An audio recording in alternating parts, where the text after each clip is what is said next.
بسم اللہ الرحمن الرحیم۔ یہ مسکین اور ناتواں خادم جسے رسول اللہ نے اس کی خدمت گزاری اور کمزوری کی وجہ سے نہیں بلکہ ایمان و تقوی کی بنا پر مناسب مقام عطا کیا،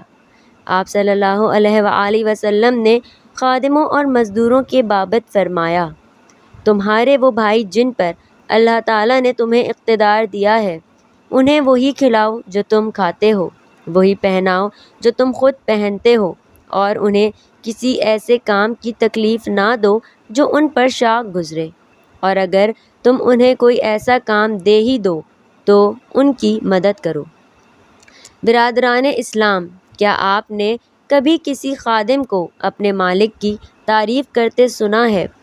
غور فرمائیے، حضرت انس رضی اللہ تعالیٰ عنہ کی بات پر جو ایک خادم ہو کر اپنے آقا کے بارے میں ایک عجیب بات مقبول گواہی اور پاکیزہ مدح سرائی میں کہتے ہیں، میں نے 10 سال رسول اللہ صلی اللہ علیہ وآلہ وسلم کی خدمت کی، آپ صلی اللہ علیہ وآلہ وسلم نے اف تک نہ کہا،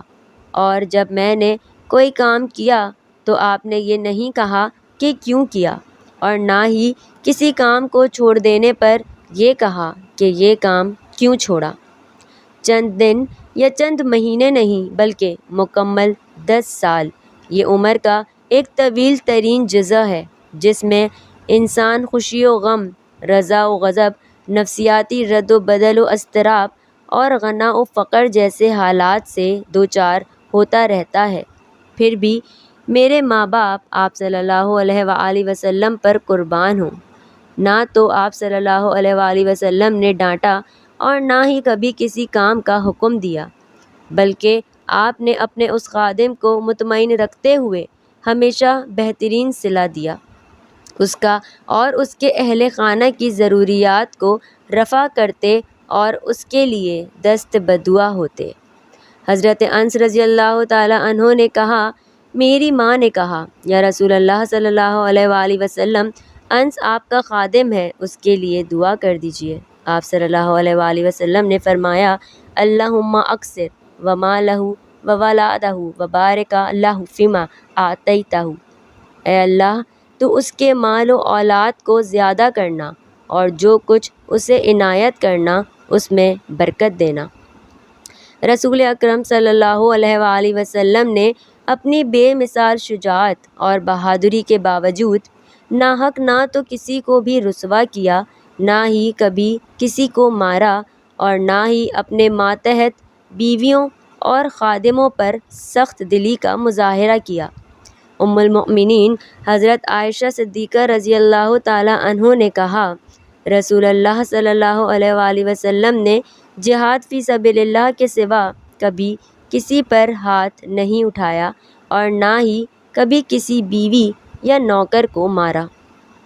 ام المؤمنین حضرت عائشہ صدیقہ رضی اللہ تعالیٰ عنہ خیر الانام صلی اللہ علیہ وآلہ وسلم کے لیے دوبارہ گواہی پیش کرتی ہیں، نیز آپ صلی اللہ علیہ وآلہ وسلم کی سیرت طیبہ اور کریمانہ زندگی پر اور بہت سارے لوگوں نے باتیں کی ہیں، یہاں تک کہ کفار قریش نے بھی اعتراف کیا۔ ام المؤمنین حضرت عائشہ صدیقہ رضی اللہ تعالیٰ عنہ نے کہا کہ نبی کریم صلی اللہ علیہ وآلہ وسلم نے کبھی بھی کسی ظالم سے ظلم کا بدلہ نہ لیا جب تک کہ اللہ تعالیٰ کے حرام کردہ کسی چیز کی پامالی نہ ہوتی، بس جب اللہ تعالیٰ کے محرمات کی پامالی ہوتی تو آپ سب سے زیادہ غضبناک ہوتے، اور جب بھی آپ صلی اللہ علیہ وآلہ وسلم کو کسی دو چیزوں کے درمیان اختیار دیا گیا تو آپ صلی اللہ علیہ وآلہ وسلم نے ان میں سے آسان کو اختیار کیا جب تک کہ معصیت میں واقع ہونے کا خوف نہ ہوتا۔ نیز نبی اکرم صلی اللہ علیہ وآلہ وسلم نے نرمی برتنے اور عفو درگزر کی تعلیم دیتے تھے۔ ارشاد گرامی ہے، اللہ تعالیٰ نرمی برتنے والا ہے اور ہر معاملہ نرمی کو پسند کرتا ہے۔ انسان کی زندگی میں خواہ وہ معاشرہ یا خیش و اقارب یا اپنے گھر ہی میں کیوں نہ ہو، اسے مشفقانہ اور کریمانہ سلوک کی سخت ضرورت ہوتی ہے۔ تحفہ اور گفٹ ایسی چیز ہے جس سے ٹوٹے ہوئے دل جڑتے ہی نہیں بلکہ بغض و حسد جیسی بیماریوں سے شفایاب اور پاک و صاف ہو جاتے ہیں۔ ام المؤمنین حضرت عائشہ صدیقہ رضی اللہ تعالی عنہا فرماتی ہیں کہ نبی کریم صلی اللہ علیہ وآلہ وسلم تحفہ قبول فرماتے اور اس کا بدلہ بھی دیتے تھے۔